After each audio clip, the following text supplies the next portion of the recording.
Welcome to Relation Tales. Please like this video and subscribe Relation Tales. Mommy, look, surprise! All my children waved, and two of them screamed and jumped as I approached the ramp of the ship. I acted surprised when I saw Steve and our kids, covering my face with my hands and making an exaggerated surprise face.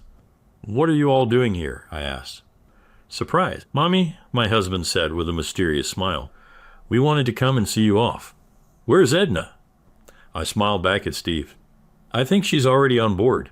We thought it would be too chaotic to meet here. The children were so excited that they demanded my attention. They were all talking at the same time, so I crouched down and hugged little Trixie. At 3 years old, she had just stopped wearing diapers, but still had the chubby arms and legs of a toddler.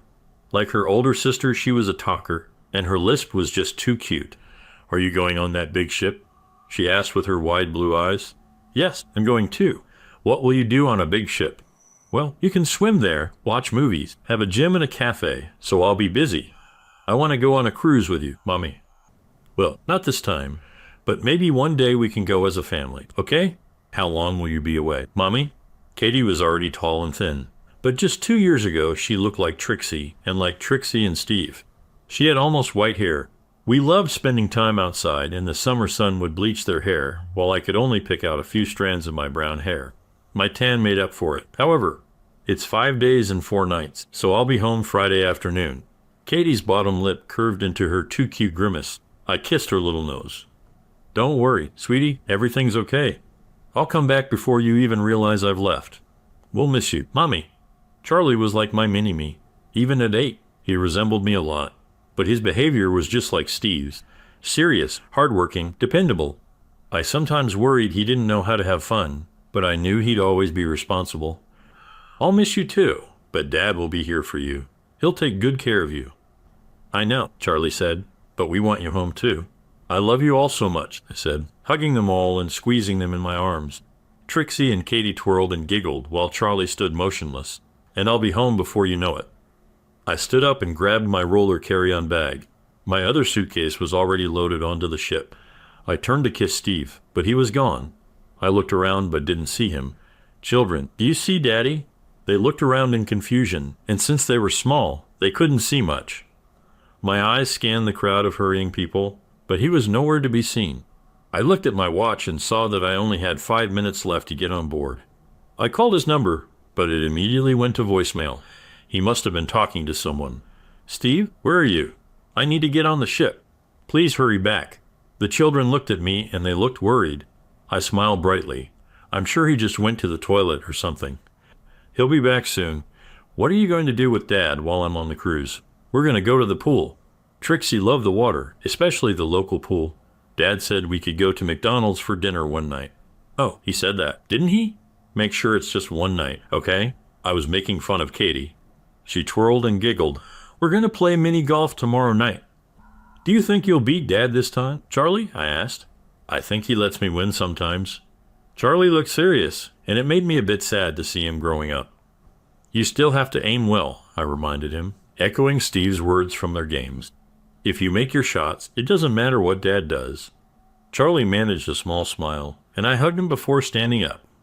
I wondered where Steve was.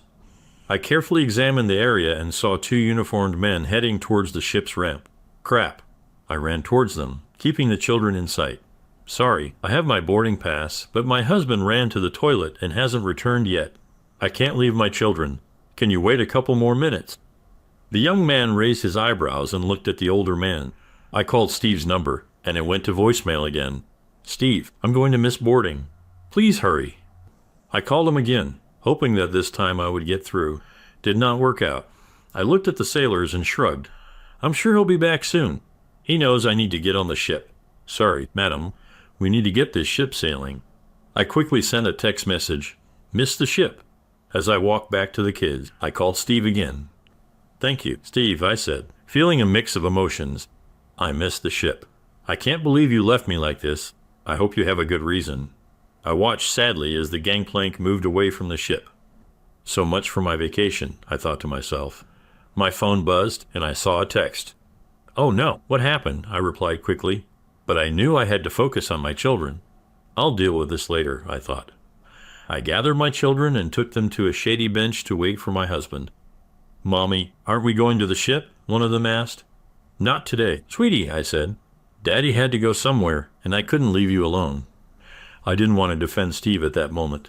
Lately, he had been acting strangely. He worked late some nights, and even when he was home, he seemed distant and distracted. He hardly spoke to me alone.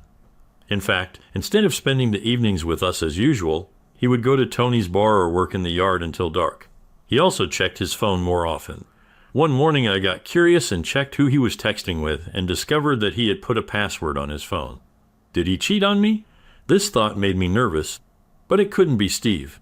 He was so conscientious, but something has changed. And now this, he knew how much I was looking forward to this cruise. A little break from the endless demands of being a mother, a wife, an employee, a daughter, and all the other things that were piling up. 5 days off for himself didn't seem like too much to ask. And when I first mentioned it in April, he was thrilled, but he pulled a surprise. Luckily, poor Katie couldn't keep a secret to save her life and then disappeared. I was more than a little annoyed with my husband. Where was he? We waited in the shadows for almost half an hour, and by then I had already run out of ideas to distract them. Trixie was moody and Katie was just around the corner. I tried calling Steve several times, but it always went to voicemail. My irritation decreased and my anxiety increased by the minute. Where could he be? I didn't want to upset the kids, so I kept asking them questions and making up silly games as I went along. But all kids have limits, and we overcame them. Bringing them home was a problem. I was driven here by an Uber car, and I didn't know where Steve parked his car. I checked my bag and found that I didn't have the keys to his car. I ordered another Uber to take us home. We had to take a chance without a child's seat for Trixie, but the trip was short-lived. The driver didn't mind much, but I insisted that he only use street roads. After 10 minutes of waiting and another 15 minutes of driving, we arrived at our small ranch. I called Steve along the way. "I'm starting to worry. I'm taking the kids home, so get there as soon as you get this." Steve's car was nowhere to be seen, but he may have left it in the garage. If he was at home, he was not. The kids were cranky, but subdued when I brought them into the house and I put Trixie to bed. She only slept every other time, but I hoped that after the morning's adventures, she would be more tired than usual. Katie immediately turned on Disney, and Charlie went to his room and closed the door. I took my rolling bag into our bedroom and left it there while I went to the bathroom. I sent text messages while sitting on the toilet. Steve and the kids showed up. He had to go somewhere, so I couldn't leave the children alone. When I told him, he sent a sad emoji. I replied with one too. Then I went to the kitchen to grab a snack and some iced tea.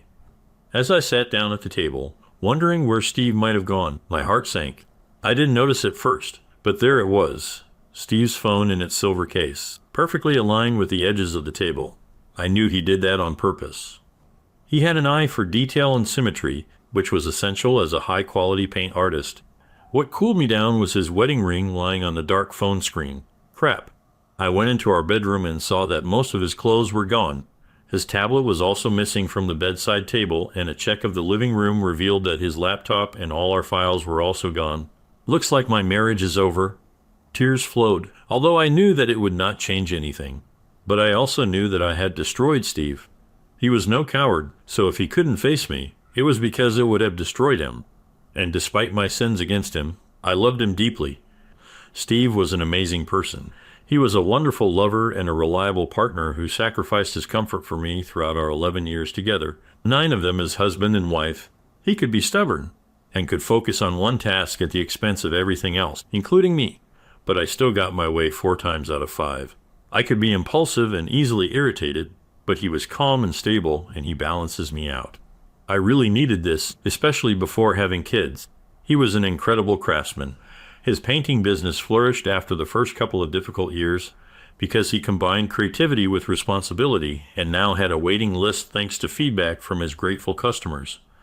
And he shined as a father. He adored each of our children and his patience with them was endless. And now he is gone. So why was I trying to escape on a cruise with Chad Maybury? I was a dental assistant because I could do the job while the kids were at school or daycare and be home at 2 when they got out. The new dentist started working in our office about 10 months ago when Trixie was in the midst of her terrible 2 years and Katie was adjusting to preschool. She was so affectionate. Charlie was more reserved but still demanded my attention. The demands were relentless. Steve's business was not all-encompassing, but he came home tired and often distracted. He would cheer up for the kids, but by the time we put them to bed, he was exhausted. I probably do too. We tried to make time for ourselves, but it was difficult. A once-a-month Saturday night date was too few. Sex on Fridays became an obligation, and spontaneity became a distant memory. Our life, although it was what we wanted, was depressing, and while I didn't resent Steve or the kids, I resented the way we lived. I wasn't ready to be my parents, completely settled and predictable. Chad was also married, but they had no children. They seemed to live more independently than we did. And because they both worked in professional fields, Sylvia was in sales, they could afford frequent travel and exciting vacations, and they often went on vacation separately. The first time I spoke with Chad after his wisdom teeth were removed, he had just returned from hiking the Grand Canyon with his college friends. Sylvia went to Santa Fe for an art exhibition with her best friend. Chad was funny and enjoyed making fun of everyone, including me. I didn't usually eat lunch due to my part-time job, but he would meet me in the kitchen for a mid-morning snack. I talked a lot about my family and maybe complained a little about how my family took me for granted.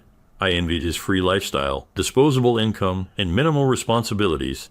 "Let's go for a walk tomorrow," he said with a smile.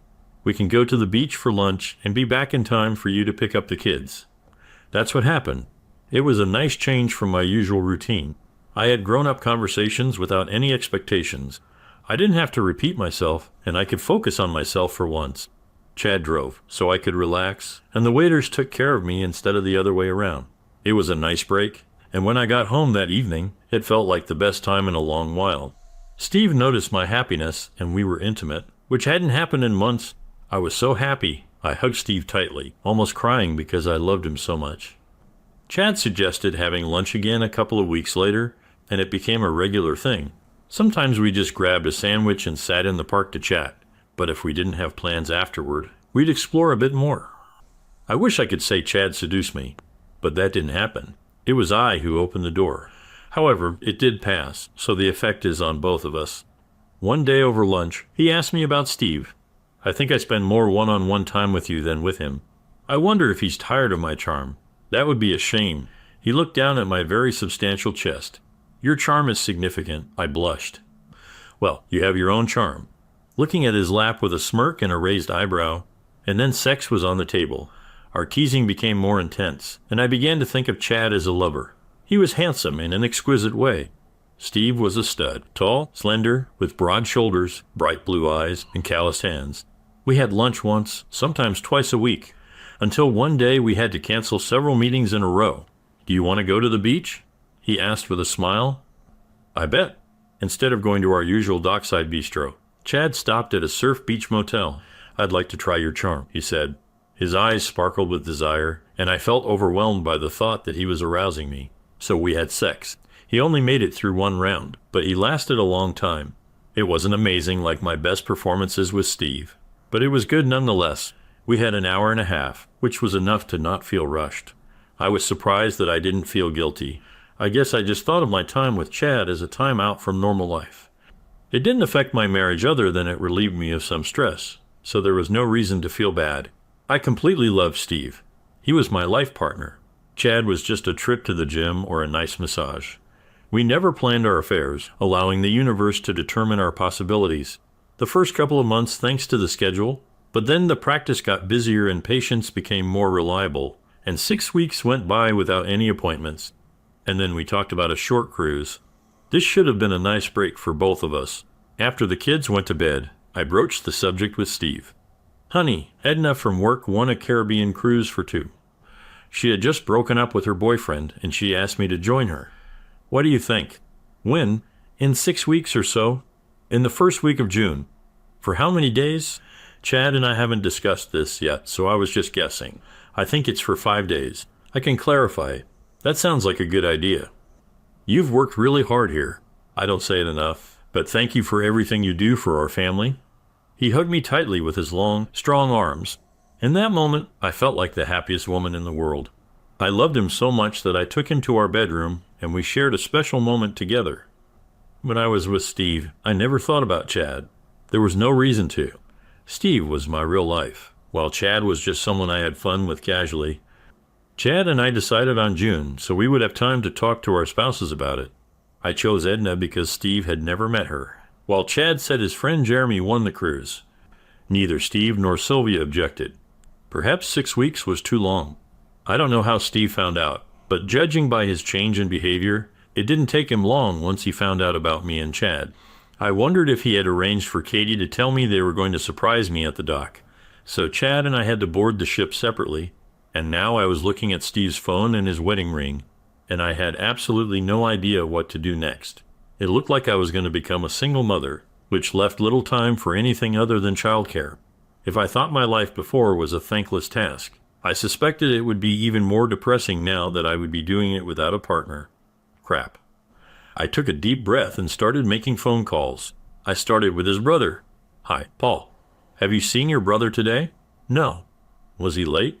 Were you more reserved? Did he know? Was he lying to me? God, how I hated this. Okay, thank you. If you hear from him, please tell him to call me. I had the same talk with his parents. They asked why I wasn't on the cruise. Then I talked to his sister Beth, his cousin, and 2 best friends. I felt like they might know something, but their answers were normal, so I figured it was just me being paranoid. The kids came looking for me, so I switched to mom mode for dinner.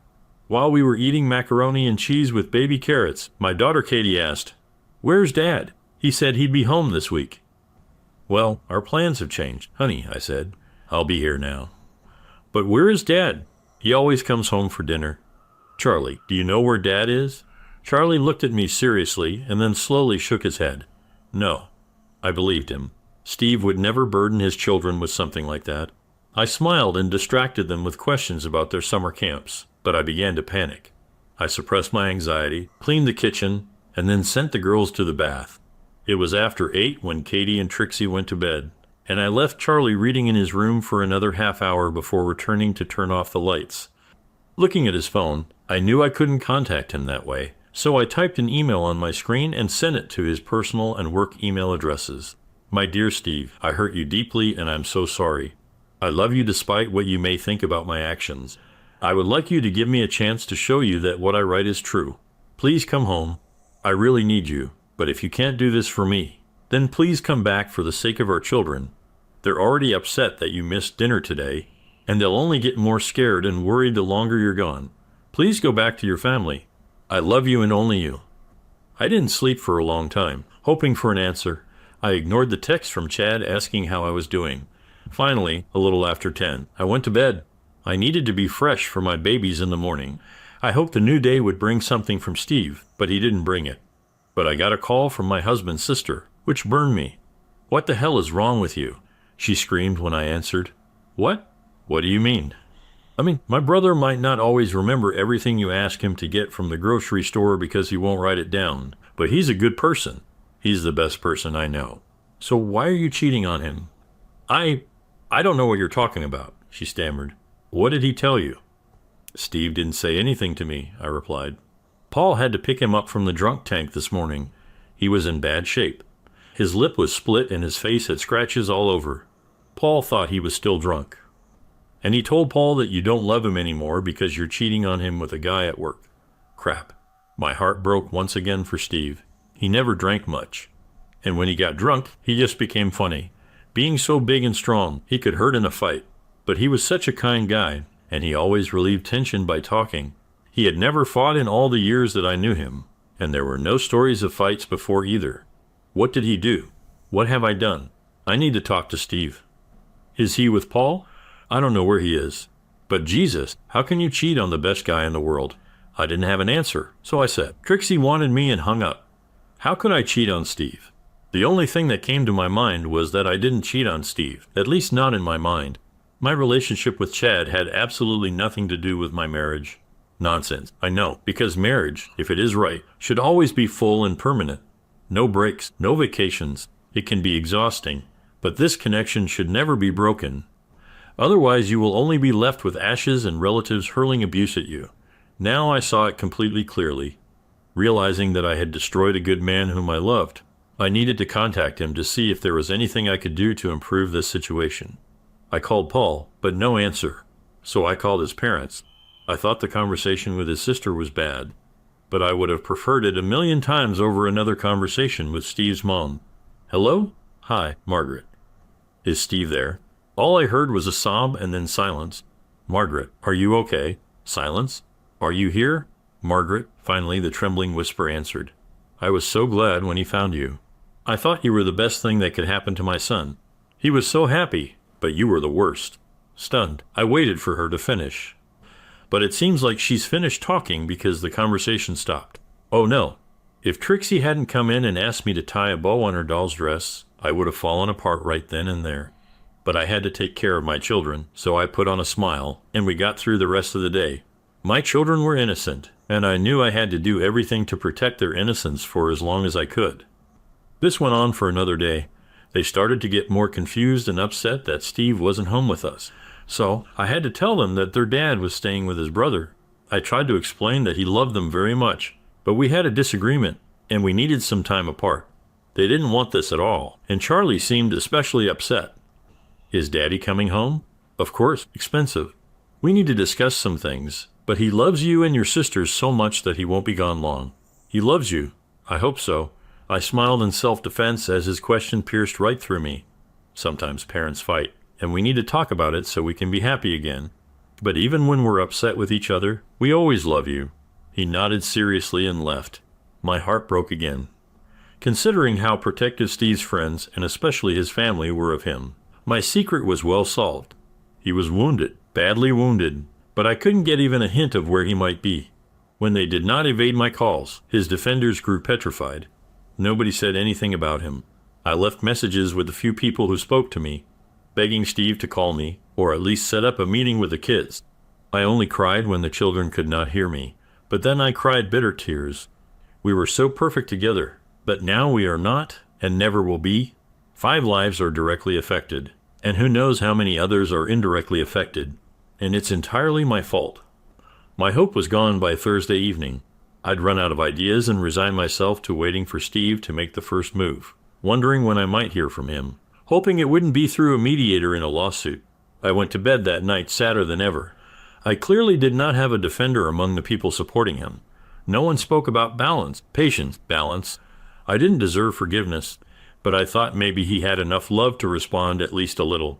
Even anger would be better than silence. But silence was what I got. The phone rang on Friday afternoon. My heart jumped into my throat, but then I saw who was calling. I almost ignored the call, but since Steve left, I decided to face troubles head on, even if they were unpleasant. Hi, Chad. Sylvia knows I received divorce papers when I got off the ship today. Crap. I closed my eyes and took deep breaths to calm myself. Steve left us. I have no idea where he might be. Crap. How did they know? I have no idea. But I think Steve knew soon after I told him about the cruise. He's been acting strange for weeks, and what happened on the pier was a ruse. He left me with the children so that I couldn't get on the ship, and while I was waiting there, I'm sure he came home, took his things and left. Crap. I was silent, breathing slowly and deeply. How are you? Do you want me to come over? Chad asked. That would be a bad idea, Chad, I replied. I don't blame you, but if I never saw you again, I'd be fine with that. When we're working, I'll be professional, but otherwise, please don't talk to me. Is that really how you feel about me? He asked. I love my husband very much, I told him. I don't know why I went with you, but it ruined my chance of a happy life with Steve and my children. I don't want to be reminded of my mistake. I understand, Chad said. Well, if you change your mind, call me. I don't give up on friends, and I certainly don't give up on lovers. Bye, Chad. Lovers. Apparently, everyone except me saw us that way, but I never loved him. Not for a minute. I only loved Steve, but Steve will never believe it again. The weekend was terrible. Steve was unavailable, and the children became increasingly frustrated. Trixie had 2 unpleasant incidents on Friday night, and Katie suffered from nightmares and slept with me on Saturday. Charlie was stoic and strong as always in the face of all the sadness, and that was even worse for me. I could feel his pain and embarrassment, and it didn't take long for it to rub off on Steve. It must be destroyed. And I was the instrument of his destruction, not just a tool. I was also the hand that used it. He was the man I vowed to love and respect for the rest of my life, and I destroyed him with excessive cruelty and without hesitation. I read once that every person is the hero of their own story. I became the exception to the rule. I was extremely cruel to the person who should have been the most important to me. Instead, I showed myself that I was the most important. I really wanted to escape, to go where my friends couldn't find me. It wouldn't change what I did, but at least I wouldn't have to deal with a judgment every day. But I couldn't do it. My kids needed me to be there for them, no matter what was happening with me. With Katie beside me in our bed, I decided to be the best mom I could be. I put aside my sadness, guilt, and regret as I took care of our children. I might not be Steve's wife anymore, but I was determined to be the best mom to Charlie, Katie, and little Trixie. When I got up on Sunday morning, I had a new determination. I made waffles, bacon, and orange juice for the kids, then let them watch TV in the living room while I cleaned up. Later, I called Beth from the kitchen. She was the only one in Steve's family who would answer my calls, even though I think she just wanted to scold me again. "What the hell do you want now?" "Good morning, Beth. I want you to tell Steve to see the kids. They really need him. I know he doesn't want to see me and I hate it, but I accept it. But his children need him, and he needs to put his pain aside and reassure them that he loves them and that everything will be okay." "In order? You are crazy. What will be okay about this?" I wanted to cry, but I pulled myself together. "Steve won't be well for a long time. I'll never feel good. But damn it, our kids need to be okay, and Steve needs to do everything he can to make that happen. I wish I wasn't such a mindless witch, and I will carry the shame of my actions to my grave. But I will put it all aside to take care of Charlie, Katie, and Trixie, and he needs to do the same. I don't expect him to take me back, but they need him, and they need him now. Crap. I don't think he's been sober for half an hour since he left your house on Monday. You have no idea what you did to him." My heart sank. I knew what I did to him. I know. I understand. I destroyed our marriage and destroyed my husband. If I could kill myself right now to fix this, I would. But it won't change anything. Won't fix anything for the two of us. But we can fix this for our children. And you and Paul and Margaret and Richard must help him understand this. I'd like to do this. I want to support him, but he needs to do this himself. Just like me, our kids come first, and you need to make him see that," she said firmly. There was a pause. Then she spoke more gently. "I'll talk to Paul and our parents and get their opinion." "Thank you, Beth. I know this might sound strange, but I still love Steve. I regret what I did. I can't even explain why I did it, but I did. And now I have to live with this forever, knowing that I hurt the person I love. I'm not the woman I thought I was. You are not the woman we thought you were. It hurt, but I didn't cry. I was emotionally numb. I focused my energies on the well-being of my children, which helped keep self-pity and self-hatred at bay. I went into the living room, gathered my children around me, and started Encanto again. We went to the park after grabbing a snack after the movie, and when we got back, I quickly made lunch of peanut butter and jelly sandwiches, sliced apples, and milk. I put Trixie to bed, settled Katie down with crayons and coloring books, and Charlie immersed himself in a book about airplanes. After calming down for a moment, I checked my phone. There were no calls or text messages, but I knew what I needed to do. "Hi, Mom. Is Daddy there with you?" "Hi, dear. Yes, he's here somewhere. Do you want to talk to him? I need to talk to you both." "Fine. I think he's in the backyard." "I'll go check," she said. Then, addressing me as children, she asked, "When will you and Steve bring them to us?" It nearly made me fall apart. My determination faltered for a moment, but I stayed strong. "That's what I want to talk about," I replied. "Concern?" she asked. "Are you okay?" "I need to talk to you and Dad." "Well, he's right here." They discussed putting it on speakerphone for about 40 seconds, not losing patience as they kept messing up. They were both delighted when it finally worked out, and congratulated each other on being so capable. My parents adored each other. I will never have this. "What's wrong, honey?" I took a deep breath. "I wanted to let you know that Steve has moved out. He found out that I had an affair. I don't know what will happen next, but you need to know about it." The telephone line was filled with thick silence. Are you in love with another man?" Mom asked. "No." She couldn't help but let out a short sob. "No, I love Steve. I love him so much. I don't know what I did with anyone else." Still silent. "Any chance you can fix this?" "I don't think so. Steve left on Monday and hasn't responded to anything I've said since. I don't know where he is. His sister says he is devastated. He's been drinking all week." "Oh, poor man. My parents always adored Steve." I closed my eyes and breathed evenly. I forced myself to continue. Yes, I know. I will always regret the way I hurt him, but I may need your help with the kids at this point until we get settled. Whatever that looks like. Of course, dear. Call us anytime you need help, Dad said. They can stay with us when needed. And you too. Parents' love never fades, even when their child disappoints. I almost cried right then. Thank you. I love you both very much. We love you too, honey. I cried for a long time after I hung up. I didn't deserve my parents. I didn't deserve Steve. I didn't deserve my family. But they all needed me, and I had to be the best I could be for all of them. This commitment was my lifeline. I couldn't drown myself because the people I loved needed me, even if they didn't love me anymore. Beth called back. Steve wants to see the kids. Can you take them to our parents in an hour? I asked. Sure thing. Thanks, Beth, she replied. They really miss him. I hope having them around gives him something positive to focus on. He's going through a tough time.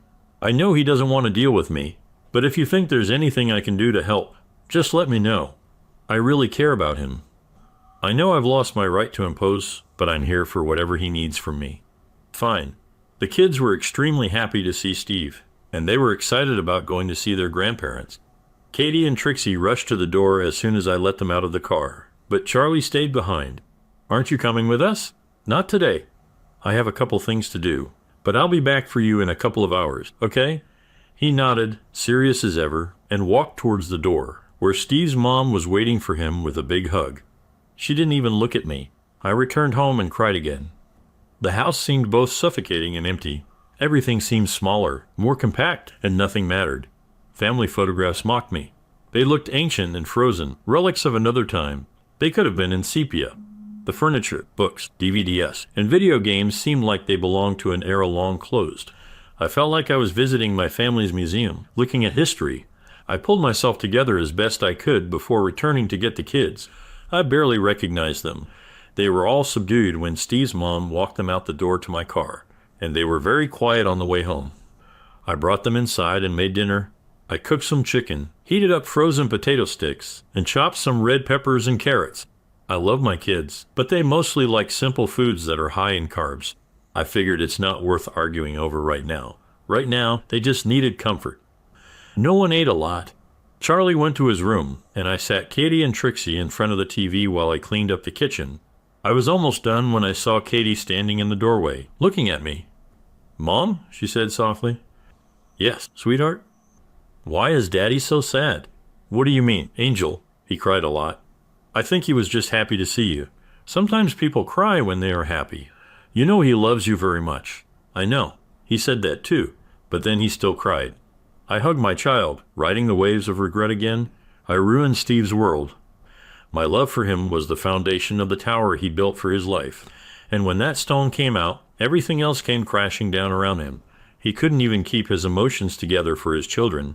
I knew he would get better eventually, but the question was how well. I love Steve. I knew this with every cell of my body, and I hurt him as much as I could. Perhaps I could heal him. After all, I knew him better than he probably knew himself, but he wouldn't give me that chance, and I couldn't blame him. But I also couldn't let him suffer like that. He didn't deserve this, and my children don't deserve a broken father. My father always told me that if you break something, you have to fix it. So that's what I needed to do. I couldn't make Steve the man he was before my betrayal, but I could make him a much better person than he was now. With or without his cooperation, I had two things to work with. The first is our children. The second was how well I knew him. Children, do you know how sad your dad is? They all nodded. I have some ideas to make him feel better. Do you want to hear them? I asked. Their excitement almost made me cry. They were wonderful kids, and they adored their dad. What does your dad like to do the most? I asked. Trixie loves when he tickles her, Trixie shouted, making us all laugh. And Dad loves watching videos of us, Katie said. He also loves ice cream, Trixie added. I smiled. It seemed I might need to take charge and make some plans. He likes to fish, Charlie said quietly. He loves you all very much, and he loves fishing. What else? He likes to do things in the garden, Charlie said again. Yes, he loves to do it all. Do you think he would enjoy doing some of his favorite things with the people he loves the most? They all nodded again, eyes wide. I think he would really like it if you offered to do some of his favorite things with him. Can you do that next time you see him? When will he come home, Mom? I don't know, honey, but you may see him at his grandparents' again very soon. Now, who wants to take a bath first?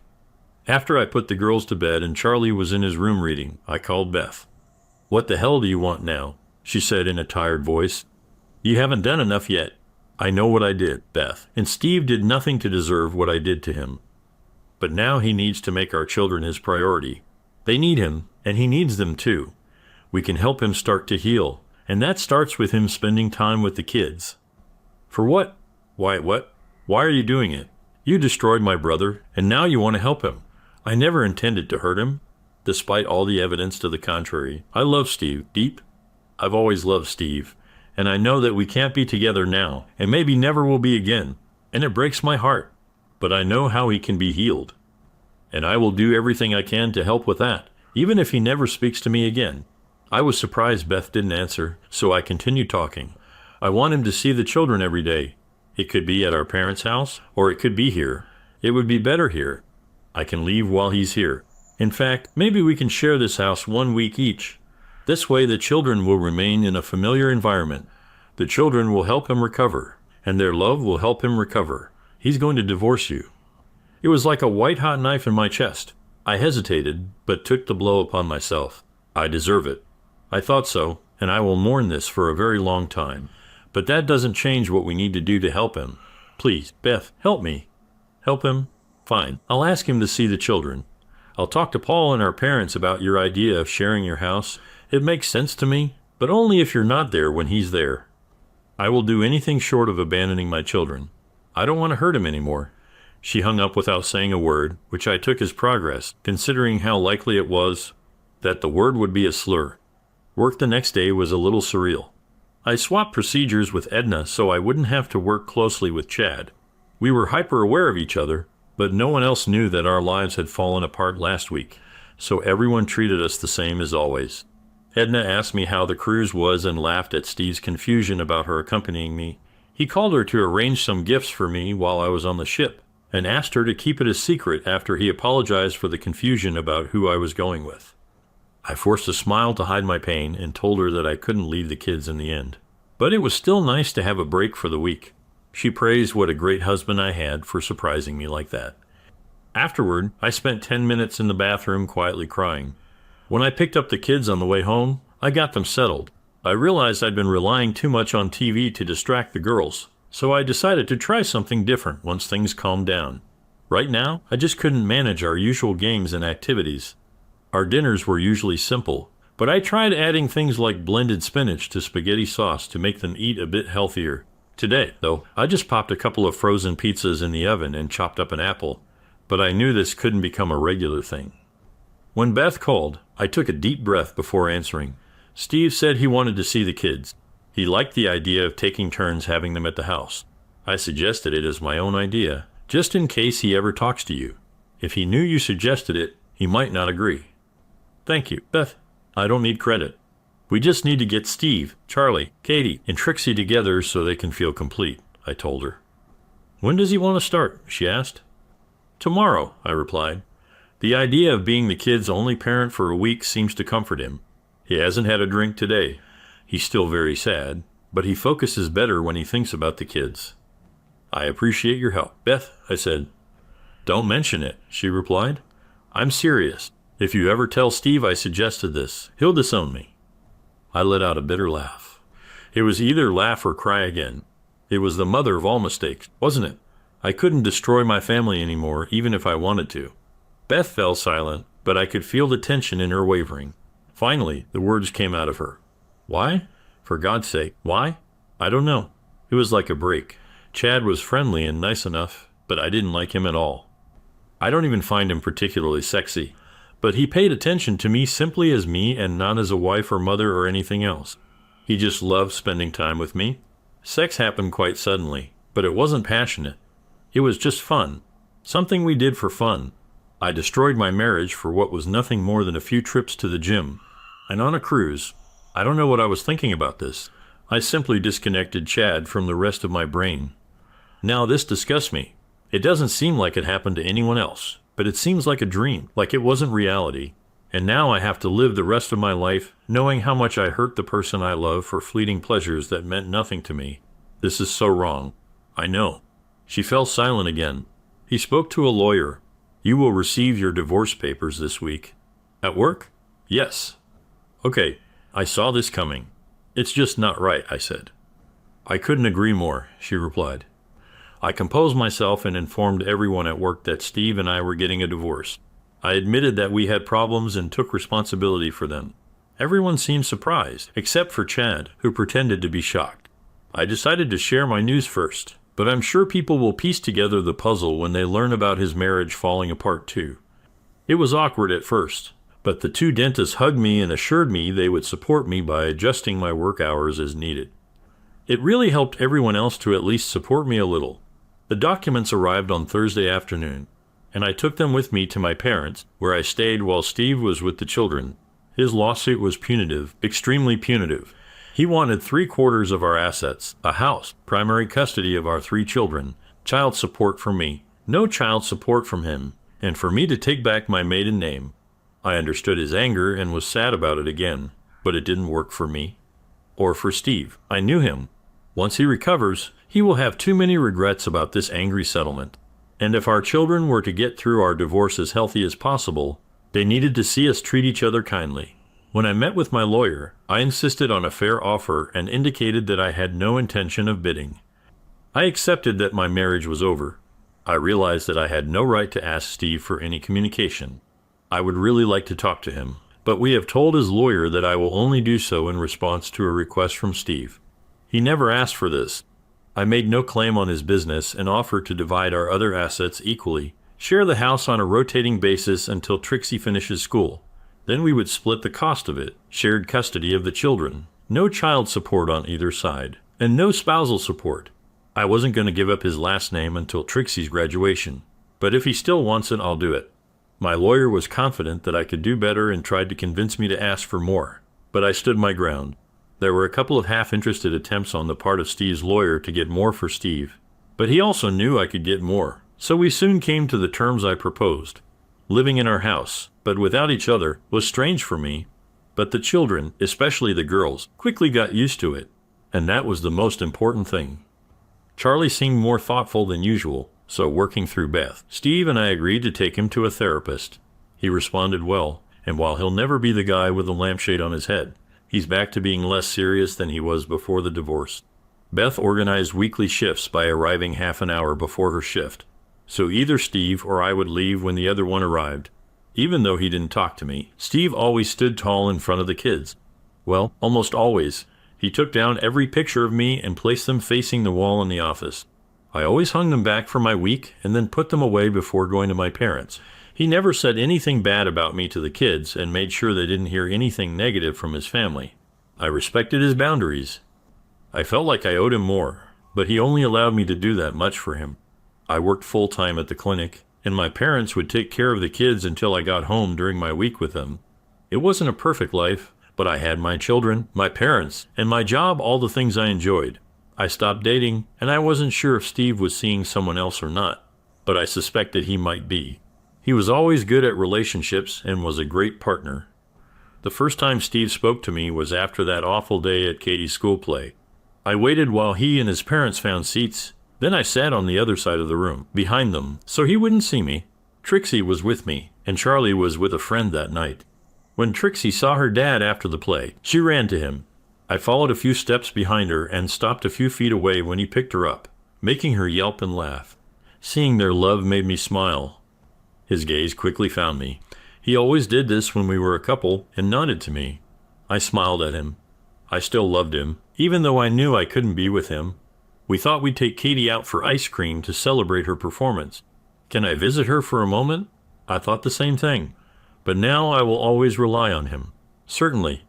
Why don't you take Trixie with you too? He smiled a half smile that did not reach his eyes. Thank you. We won't stay long. I'll go tell Katie and she'll meet you in front of the stage. I need to buy her suit. She was a manta ray, and I thought she killed the role. Fine. He turned with Trixie in his arms and walked towards the edge of the stage with his parents. And that was all. I didn't feel any love, but I didn't feel any tension either. It seemed like he had forgotten about what I did wrong. Part of me felt relieved, but another part felt sad. I knew he would probably find someone new soon. I walked into Katie's class and saw her talking excitedly with some friends. She was dressed as a lobster, and one of her friends was a shark.